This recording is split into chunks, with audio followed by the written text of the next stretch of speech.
oportunidade de podermos retornar aqui a essa casa, mais uma vez, casa que a gente está preso, né? Muito caído, que a gente aqui algumas vezes, o nome do Senhor, todas as vezes foi glorificado. Eu acredito que assim como antes, vai ser glorificado também nessa noite, né?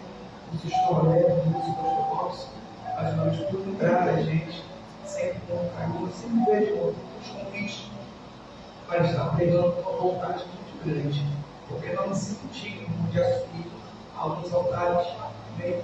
E aqui eu estou muito grato ao Senhor por essa oportunidade, né? Reverendo os irmãos, pastor Luiz, em todos que estão aqui, que Deus possa abençoar a vida de cada um. Vamos achar de um amém? Amém. Texto sagrado diz assim, apenas o versículo 4, né? Evangelho de João, capítulo 4, apenas o versículo 4. Versículo 4, né? Tiramos a tradução.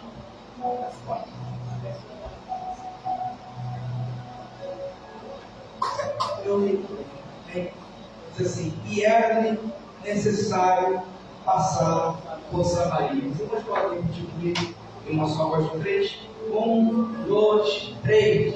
E era necessário passar por Samaria. Toda essa cidade, por favor, no nome do Senhor Jesus. Queridos, falar de fonte, falar de algo sobrenatural, é particularmente falar de algo que já é um sinônimo, porque falar de algo que nasce do nada, ou seja, uma fonte, é para a gente entender da sobrenaturalidade daquele que um criou e que fez essa fonte. Nós bem sabemos que esse texto é um texto particular do evangelista João, ele não é narrado nos evangelhos sinóticos, a saber, evangelho de Mateus, Marcos, Lucas. Só que quando João escreve essa narrativa, ele escreve com alguns propósitos que são muito seculares dele mesmo. Nós sabemos que existem 4 narrativas acerca da vida, história, feitos e ensinos da pessoa de Jesus Cristo. E todas essas narrativas são escritas com propósitos distintos e para um público distinto. Mateus, ele vai escrever aos judeus a fim de comprovar que Cristo, ou seja, Jesus, era o Messias esperado. Marcos já escreveu aos romanos, apresentando Cristo, apesar de Senhor, como um servo. Lucas vai escrever aos gregos, apresentando Jesus como Filho do Homem, como o homem perfeito. Mas João é diferente. Toda narrativa, letra, firma que João traz em seu livro tem um propósito muito específico. E esse propósito de João, ao falar acerca de Jesus, é demonstrar a sua deidade. O que seria isso? Demonstrar a deidade de Jesus é mostrar que, apesar de Jesus ser 100% homem, ele também era 100% Deus. Demonstrar a sobrenaturalidade de um homem, de um Deus que se fez homem, que não se teve por usurpação ser igual a Deus, que se desfez de toda a sua glória e veio habitar entre nós, demonstrando isso por intermédio dos seus feitos, dos seus ensinos e de suas obras. É por isso que 80% do que João narra não está escrito nos demais evangelhos, porque é uma particularidade, e esse evangelho é considerado como um evangelho universal. Não é à toa que este evangelho foi o último evangelho a ser escrito. Os leitores desse evangelho não são os cristãos do primeiro século ou da primeira geração de cristãos. Os leitores desse evangelho são os cristãos da segunda geração. João, quando escreve esse evangelho, ele está na cidade de Éfeso, sendo já um homem velho, posterior a escrever o livro do Apocalipse. Então, toda essa narrativa tem um propósito de demonstrar que Cristo era Deus e também de combater uma heresia que havia sido levantada naquele tempo, no final do primeiro século. Pois uma heresia havia sido levantada, onde os agnósticos diziam que Cristo não viera como Deus e nem muito menos havia ressuscitado. E quando essa heresia começa a ser propagada, dizendo convicção que Cristo ele não ressuscitou em carne, mas que parecia-se mais ou menos um holograma pela terra, João escreve todo esse evangelho para comprovar o que ele inicia a falar no capítulo 1 desse evangelho. E o que ele inicia a falar? Que no princípio era o quê? Era o Verbo, e o Verbo era Deus, e o Verbo estava com Deus, e tudo que foi feito por ele, tudo foi feito por intermédio dele. Então ele vai mostrar que no princípio de tudo, Jesus era Deus, estava com Deus, e tudo que foi feito por intermédio dele, e demonstrando por intermédio de cada milagre, cada narrativa, essa sobrenaturalidade de Jesus. Nós vemos que o seu primeiro milagre narrado, ele vem a confrontar toda a base da química, quando ele transforma a água em vinho em um casamento, e o último milagre realizado por ele vem ressuscitar alguém que já estava em estado de putrefação, a saber Lázaro. E quem mais poderia fazer uma obra dessa? De olhar para uma composição química, a saber, de transformar a sua composição por completo. E quem mais poderia fazer, a não ser o próprio Deus, em olhar para alguém que já está 4 dias morto, 4 dias dentro de uma tumba fria, e o chamando pelo nome, o homem saindo obedecendo a sua voz. Somente Deus poderia fazer isso. E entre muitas dessas narrativas está a narrativa aqui escolhida pelos irmãos para essa campanha. Só que nessa narrativa não tem um milagre que está comprovando que ele é Deus, não. Jesus está comprovando a sua deidade, aquilo que ele é, por intermédio de uma conversa e por intermédio de uma quebra de protocolo em que todo homem judeu tinha em sua vida. Porque a verdade é que desde a época em que o reino de Israel, quando ainda era unido, veio a se separar em norte e sul, e norte estando Jeroboão reinando, sul estando Roboão reinando, começou a haver um conflito entre os povos esses que, quando a nação da Síria viera atirar e levar exilado todo o norte, introduzindo outras nações naquela população, trazendo com que o norte viesse a ser uma população miscigenada, os judeus começaram a olhar para o norte, não os ter como filhos de Abraão, pelo fato de ter essa miscigenação em sua vida. E isso tudo se perpetuou até o período que Zorobabel viera a reconstruir o templo, e eles vêm narrando que os samaritanos que ali estavam descem dizendo: queremos também reconstruir esse templo. E os judeus olham e dizem: vocês não podem reconstruir, porque vocês não têm parte dessa obra, pelo fato de que, pelo fato de serem miscigenados, não serem judeus totalmente puros, judeus que não serviam somente ao Deus de Abraão, com outras culturas, outras fatos, entre muitas outras coisas, e isso se perpetua mais. E chega no tempo do Novo Testamento e percebemos que ainda havia esse conflito, que ainda havia esse problema social na terra da Palestina antiga, onde judeu não se dava com samaritano e samaritano não se dava com judeu. Só que Jesus aqui, ele está na região da Judéia, e ele tem um propósito de ir para onde? De ir para a Galileia. É o fato dos fariseus perceberem que ele está tomando o lugar daquele a qual havia sido enviado para o preceder, preparando o caminho. E quem era esse? João o Batista. E ele está batizando mais que João. A sua popularidade está crescendo mais do que a de João, e isso começa a ocasionar um burburinho muito grande, um problema muito grande dentro da Palestina. Os fariseus sabendo que Jesus está tendo mais popularidade, Jesus sobe a situação e diz o que? É necessário eu sair daqui, é necessário eu ir para a Galileia, porque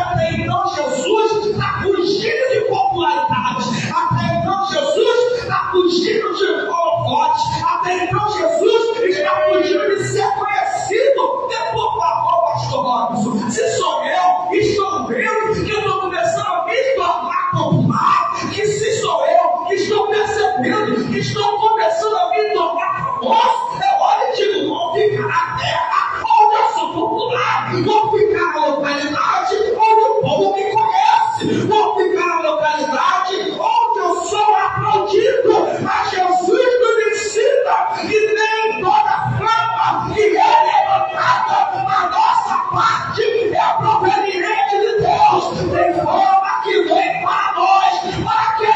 Para nos derrubar. Tem fama que vem para nós, para quê?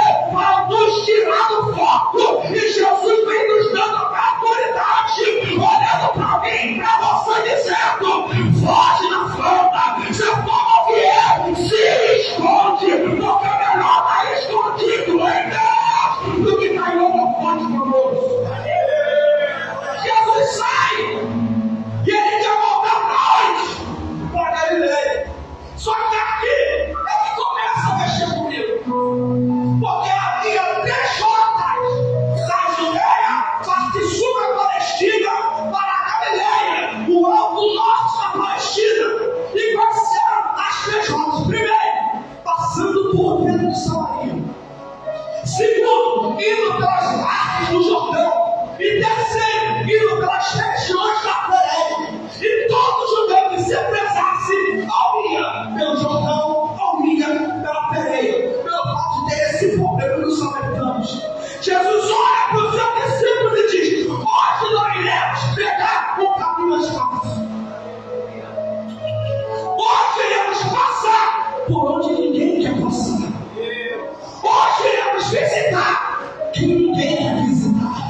Hoje iremos chegar numa terra onde vocês não serão benquistos, onde vocês não serão aplaudidos, onde vocês não serão bem recepcionados. E alguém pode olhar para ele e dizer: mas por que passaremos por Samaria? E ele vai dizer: porque é necessário passar por aqui. Não é porque eu quero, não é porque eu estou escolhendo, é porque é necessário passar por lá, é necessário chegar lá, é necessário passar por aquela localidade. Não quero ir, não quero passar, não quero escalar, mas existe uma necessidade, e a necessidade não é terrena, não é de cultura material, a necessidade é espiritual. E quando eu começo a entender a necessidade espiritual, aleluia, que nós temos que passar por algumas Samarias da vida, eu começo a compreender que quando eu estou nessa linda e vida, da chamada, do propósito, daquilo que Deus instituiu para a minha vida, eu entendo e compreendo que Samaria pode parecer um lugar onde não é bom para se estar, humanamente falando, mas quando eu compreendo o propósito de eu passar por Samaria, pela situação, por essa causa, eu começo a entender que Deus tem algo a realizar pelo caminho que Ele nos coloca a passar. Porque é todo caminho e rota que Jesus tem prazer de usar tem um propósito. Sabe que existem rotas aqui na Monte Tabor que estão sendo mudadas? Para você não era para estar passando por isso, mas o Senhor vai dizer: é necessário. É necessário. Você está olhando e dizendo: não era possível, não era para eu estar aqui. O Senhor vai dizer: é necessário. É necessário. É necessário. Alguém está olhando e dizendo: não era para eu estar naquele emprego, mas eu vou estar em outro. E Deus vai dizer: é necessário. É necessário. É necessário. Alguém está olhando e vai dizendo: essa prova não era para eu estar vivendo, mas Deus está dizendo: é necessário. É necessário. É necessário. E quando eu entendo aquilo que eu quero, em contraste com aquilo que é necessário, eu tenho mais facilidade de me dobrar. Não é quero, mas aquilo que é necessário, porque naquilo que eu quero, quem domina sou eu, mas naquilo que é necessário, é Deus quem domina, é Deus quem faz, é Deus que trabalha, é Deus que realiza.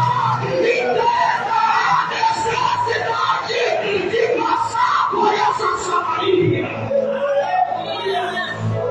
Você não compreende o porquê. Deus me trouxe aqui para dizer é necessário. Você não entende o motivo. Deus me trouxe aqui para dizer é necessário. Você não entende o porquê dessa situação. Mas Deus me trouxe aqui para dizer é necessário. É necessário. É necessário. Por quê? Porque Samaria é didática. Samaria é escola. Em Samaria tem propósito. Em Samaria tem operação de Deus. Em Samaria Deus quer fazer algo que tu não compreende. Em Samaria Ele vai quebrar o teu medo. Em Samaria Ele vai quebrar o teu preconceito. Porque nessa Samaria Ele vai salvar quem tu acha que não tem direito à salvação. Nessa Samaria Ele vai tratar com quem tu acha que não tem direito a tratamento. É por isso a necessidade. Não é somente sobre essa baitana. Não é somente sobre dar água para ela. É didática, mas ser discípulos é ensinar que a graça é para todos. A salvação é para todos. E nessa necessidade eu estou. Aquilo que eu tenho que fazer. Só que tem um negócio simples aí. Quando Jesus chega em Samaria, junto a um poço, que é o poço de Jacó. Jacó era homem de Deus, sim ou não? Mas ele era homem. Homem de Deus, porém ele era homem. Quando ele chega nesse poço, ele vai dar uma ordem aos seus discípulos. E qual é a ordem? Vai comprar comida.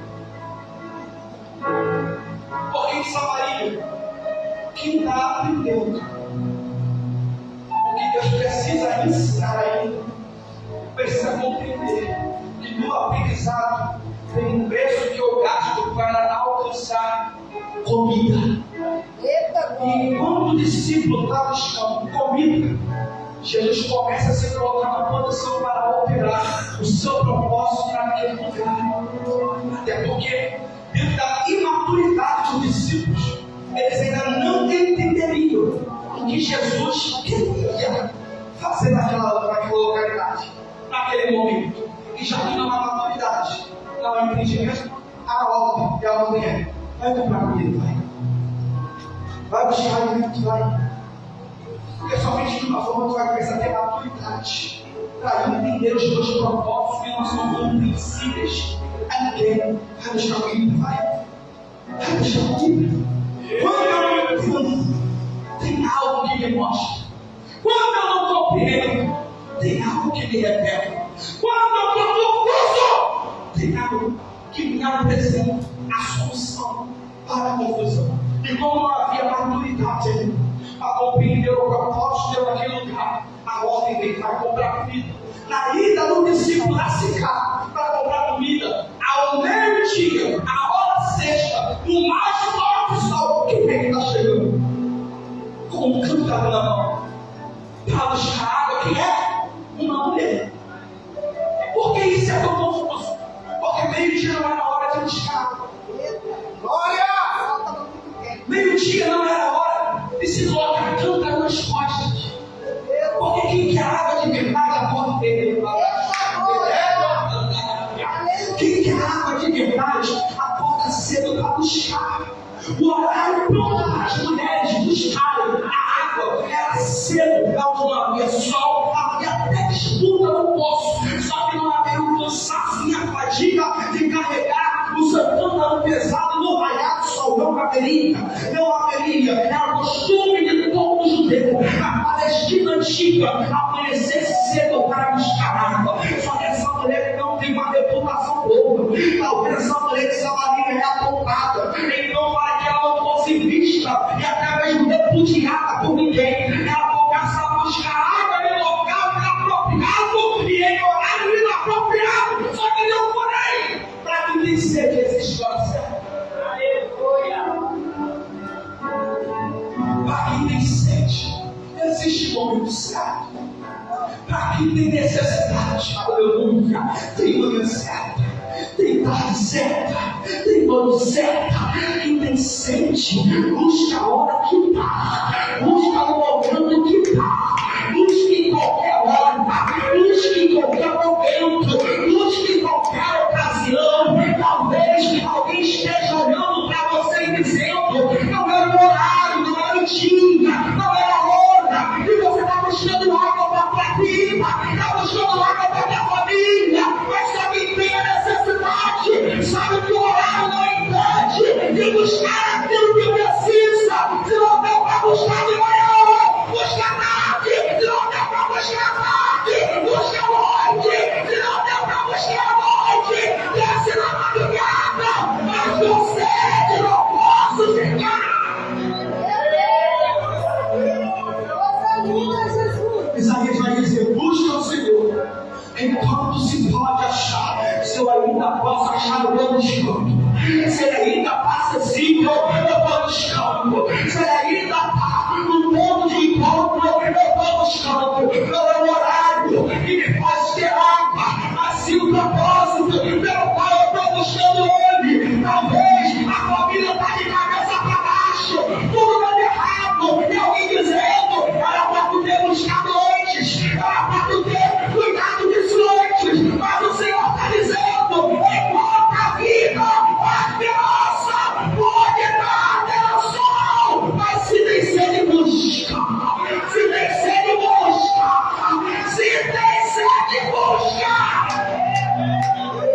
Meu Deus! Mas a vida é essa. Porque ele queria necessidade dela. Marcando o rei. Porque ele entende que a condição dela precisa buscar.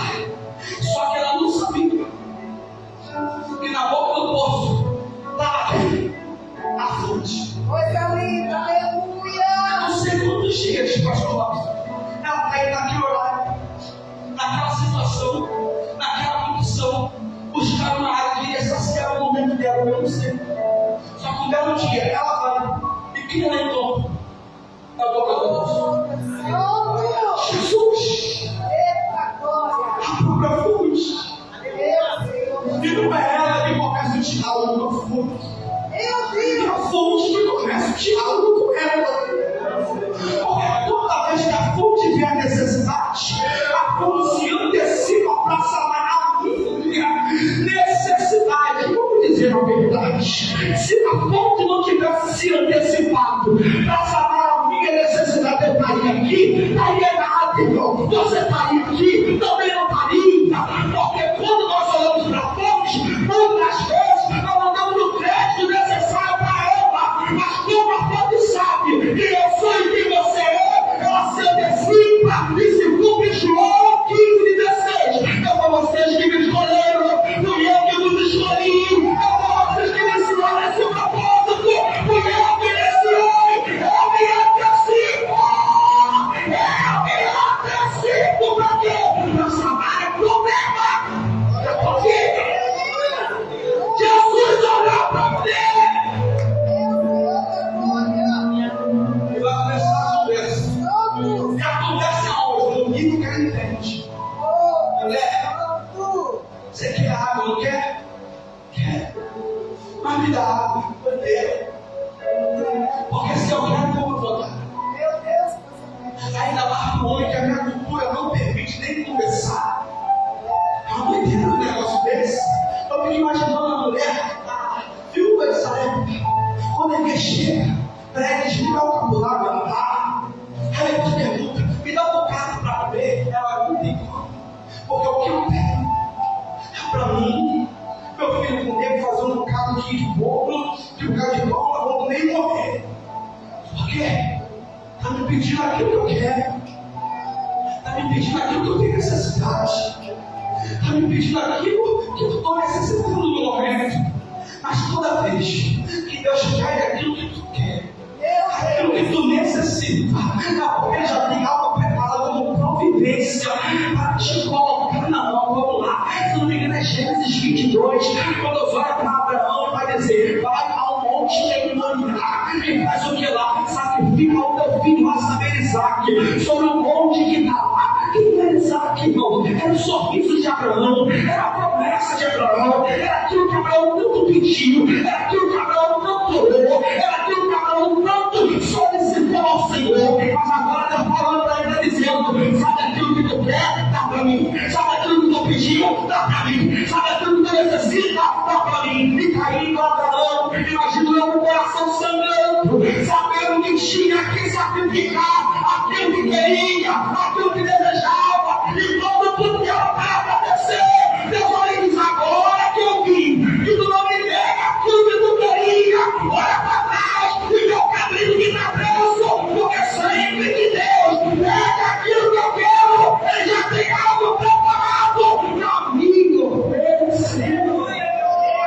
A mulher que água, e Jesus está pedindo o que? Água. A mulher que água, e Jesus está pedindo o que? Água. Ela vai dizer, como tu sendo homem, e judeu me pede, ela sendo eu, uma mulher samaritana. Eu explico, porque os samaritanos, os judeus não se davam bem, mas Jesus olha para ela, aleluia, no versículo 10, que foi lido aqui, por intermédio do pastor Robson, ele vai dizer, se tu conheceres o trono de Deus, e quem é que está que te pede água, dizendo, dai-me de beber, tu me pedirias água, e eu te daria, aleluia, água viva. Jesus começa a lutar no ambiente da conversa, enquanto Jesus está pedindo água terrena para ela, o que ele tem para oferecer não é uma água terrena, mas uma água espiritual. Aleluia, repito, no nome de Jesus. Enquanto Jesus está solicitando a ela aquilo que é terreno, o que ele tem para oferecer para ela não é nada que é terreno, mas aquilo que é espiritual. Aí aplica a mim e aplica para você, porque Jesus muitas vezes está pedindo aquilo que é na terra para nós, aquilo que é, aquilo que não está, aquilo que não é acessível, monetariamente falando, e nos fornecer aquilo que é espiritual. Jesus olha para isso, se não conhecer o nome de Deus e quem é que está falando contigo, essa seria a outra. Primeiro, ela não conhece o nome. Segundo, ela não conhece quem pede. E a dificuldade está aí, é porque muitas vezes nós não conhecemos o dono dele e nem quem ele é, por isso não entendemos o propósito da proposta que ele nos oferece. Porque se a gente conhecesse verdadeiramente Deus, irmãos, a gente não pensaria 2 vezes. Eu falo como alguém nos quer deixar não todo mundo em obedecer o que Deus está mandando. Se nós conhecêssemos quem é que fala com a gente, se nós conhecêssemos o propósito dessa pintura, porque o texto está dizendo que saindo do poço para viver o sobrenatural. Mas se nós conhecêssemos quem está mandando sair do poço, nós não pensaríamos 2 vezes hoje. Se nós conhecêssemos quem está nos dando a ordem, que é aparentemente absurda para a gente, nós não pensaríamos 2 vezes. Por que a gente não obedece? Porque a gente não conhece quem está mandando. Eu faço essa cara. Sabe por quê? Porque se nós conhecêssemos, nós não obedeceríamos. Como de Bíblia, os discípulos estão diante de uma grande tempestade. Estão servindo a Jesus há muito tempo, há muito tempo. Já tinham visto Jesus curando, fazendo grandes coisas. Só que agora é tempestade. E Jesus está no mar fazendo o quê? Dormindo. Eles acordam Jesus. Aleluia. E quando eles acordam, o que Jesus faz? Aquela vento, manda o mar se acalmar. O discípulo olha e diz: quem é esse? Estou servindo ele, mas quem é esse? Estou seguindo ele, mas quem é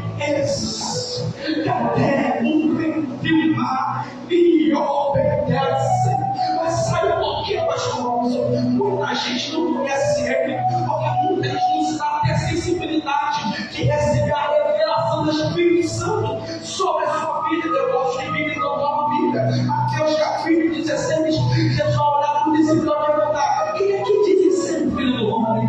Eles vão olhar e vão dizer: uns dizem ser Jeremias, outros dizem ser João Batista, outros dizem ser Elias, o profeta. Mas Jesus olha para os discípulos e pergunta: mas e para vós? Quem eu sou? Um silêncio no ambiente. João se cala, Pedro se cala, Bartolomeu se cala, Tomé se cala, muitos outros se calam, Simão Zelote se cala, até que se levanta quem? Pedrão, irmãos. Pedrão, Simão, aquele que já tinha arrancado da peixaria, ele se levanta e diz: eu sei quem tu és, eu sei quem tu és, tu és o Filho de Deus, tu és o Cristo, Filho do Deus vivo. Mas só o que Jesus vai olhar para ele e vai dizer: fica tranquilo, porque não foi a carne nem o sangue que te revelou, mas sim o meu Espírito. Nós só sabemos quem ele é por intermédio da revelação do Espírito Santo, e é por isso que Jesus está dizendo isso aqui, porque no capítulo 2 ele vai olhar para Nicodemo e vai dizer: necessário te é nascer de novo. Primeiro do que? Primeiro da água, segundo do Espírito. A água é verdade, o Espírito que revela. Nasce de novo que tu vai conhecer e vai saber que eu sou. Só que existe, pastor Robson, dentro da pneumatologia, no estudo do Espírito Santo, aleluia, dizendo que o Espírito Santo tem alguns ciclos. O primeiro ciclo do Espírito é o fogo, o segundo ciclo do Espírito é o azeite, o terceiro ciclo do Espírito Santo é o quê? É a pompa. O quarto ciclo do Espírito Santo é o quê? É o zelo. Mas o sexto ciclo do Espírito Santo é o quê?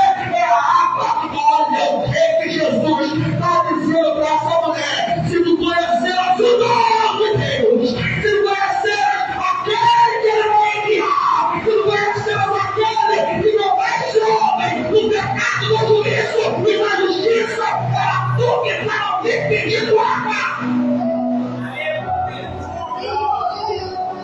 Eu te digo, eu nunca mais. Nesse texto, ela olha do Senhor. Tu não tem canto para o baixo, o poço é fundo. Onde está essa água viva? És tu maior que o nosso Pai de cor, que nos deu o poço do qual ele próprio bebeu, bem como seus filhos e o seu pai. Aí Jesus descortina para ela, aleluia, todo aquele que beber desta água voltará a ter sede, mas aquele que beber da água que eu lhe der nunca mais terá sede. Deveras, a água que eu lhe der para ter uma fonte de água que jorra para a vida eterna. Quando eu li isso, eu fiquei doido, porque como pode uma água que é viva dentro de mim gerar uma fonte? Porque eu vou entender que aquele que é fonte, quando está na água, começa a criar outras fontes para aqueles que forneceram a água. Jesus está olhando e está dizendo para ele: a água que eu vou te dar não somente vai matar tua sede perpetuamente, mas vai fazer de você uma fonte para tratar e sanar a sede de outras pessoas. A água que eu lhe dei, tu nunca mais terá sede, mas essa água que eu lhe dei se fará em você uma fonte, e qualquer bobeira vai sair do poço. Porque no poço eu bebo, mas quando eu bebo da água da fonte, eu me dou fogo. Repito, falo de novo. Do poço eu bebo para amanhã ter que beber de novo. Quando eu bebo da fonte de mim se cria uma água, a qual nunca mais terei sede, e eu me tornarei fonte para outras pessoas. Você está vindo aqui nessa campanha, um monte de amor para quê? Para beber da água viva. Mas não se esqueça que ao sair daqui da fonte, tem uma boca de flor aqui em cima, de pessoas que precisam beber essa água. Tem boca de flor lá embaixo, de pessoas que precisam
que não tinha padrinho nenhum, ninguém sabia quem era, mas a fonte que ele colocou aqui começou a sanar a sede de algumas pessoas. E não quer dizer que pelo fato de eu ser fonte, vai me isentar de passar por dificuldades terrenas, mas fonte que a fonte veio chorando da água, fonte que a fonte veio gerando da água, fonte que a fonte dependente intempéries fornece água. Deus vai te transformar. Fonte. Vamos caminhar para o final. A noite, Senhor, dá-me dessa água para que eu nunca mais tenha sede, nem precise vir aqui tirá-la. Só que tem um porém. Qual porém? Jesus não dá água a pessoas que antes dele confrontam o pecado. Deus vivo. Não adianta querer água se transformar em fonte sem antes ter pecado confrontado. Isso é ilógico. Todas as pessoas que estiveram com Jesus, que foram curadas, pegaram e só, vai não peques mais. Porque o propósito dele não é tratar a mazela que está no mundo, mas a origem dessa mazela porque ele é o pecado. Então ele olha para essa mulher e diz: percebeu? Ela quer água. Ela quer água. Eu vou dar água para ela. Mas antes, senta aqui no gabinete. Vamos conversar. Vamos tratar de algo que tu fica escondendo por aí.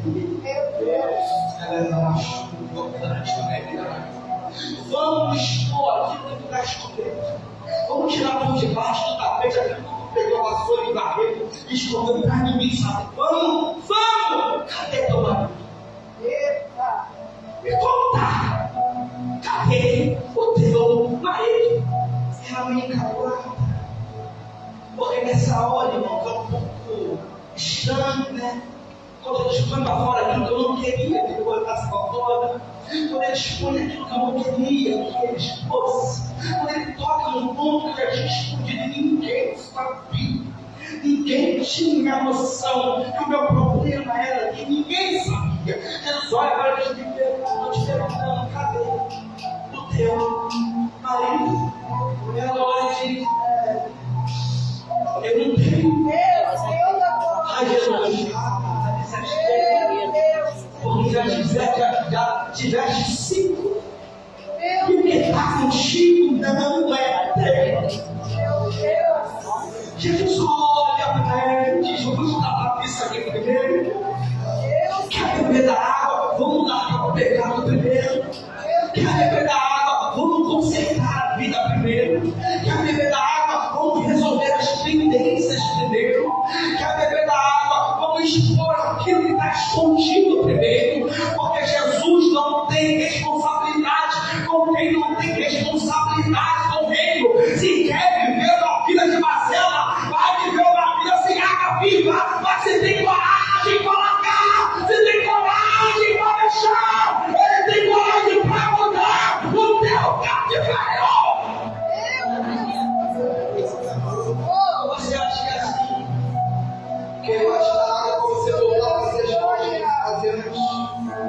Que ele vai te dar água para você voltar a cumprir as mazelas que fazia antes?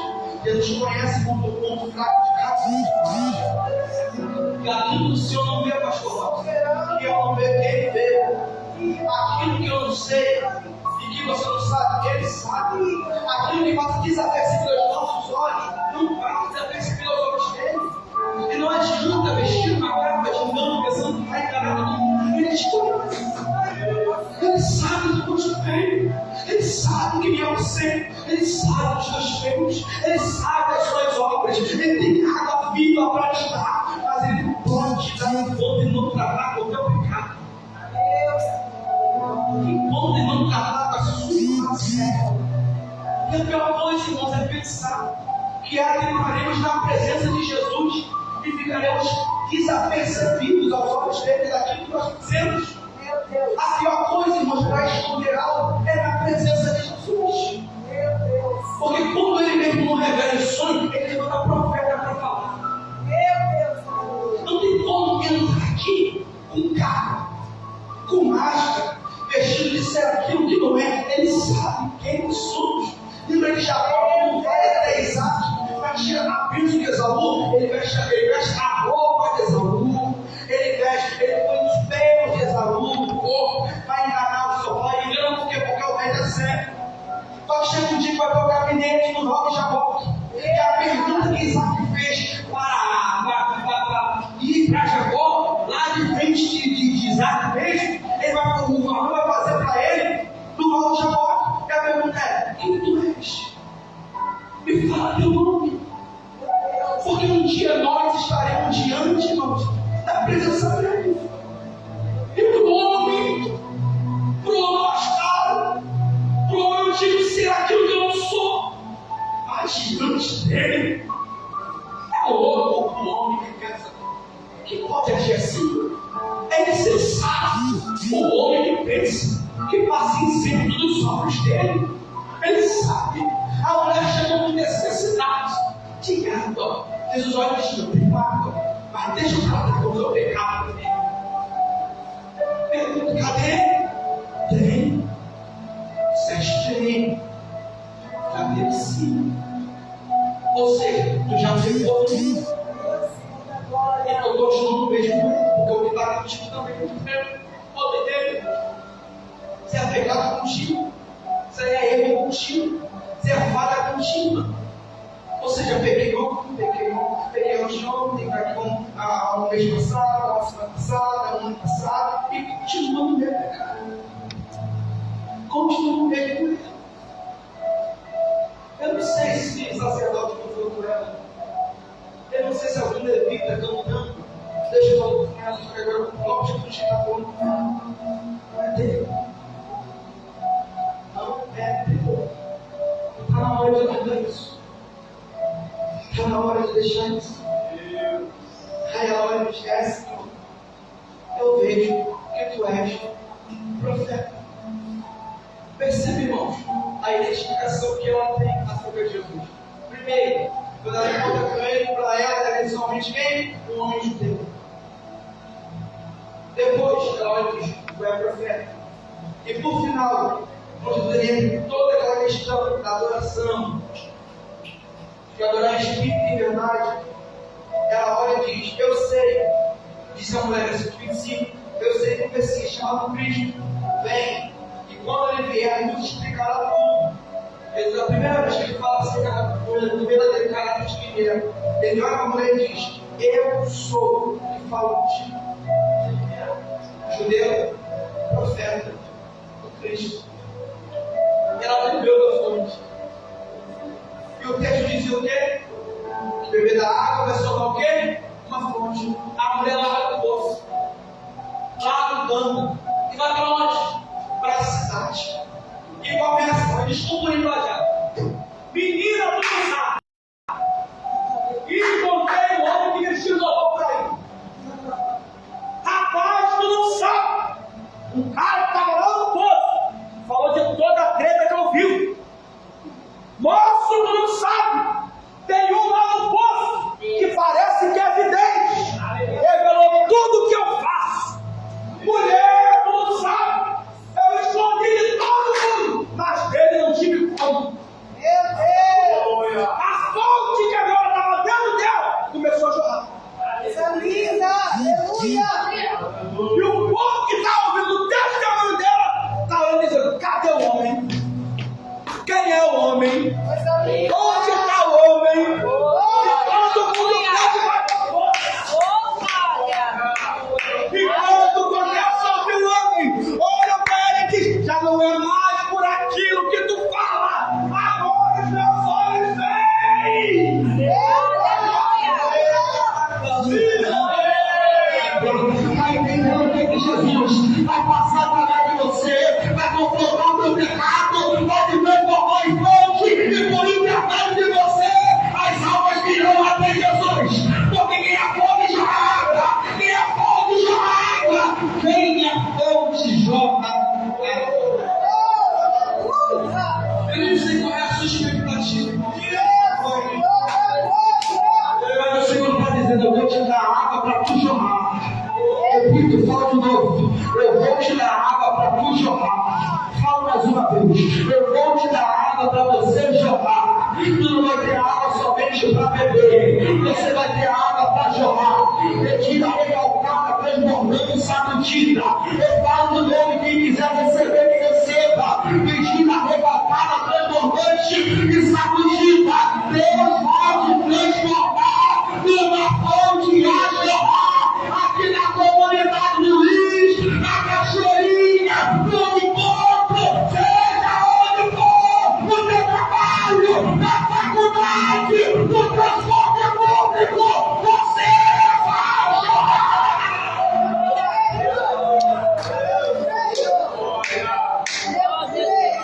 Aleluia! Oh, aleluia! Deus de poder e glória! Oh, aleluia! Oh, louvado seja Deus! Aleluia! Aleluia! Mas melhor, dá também a mão do que cantou lá.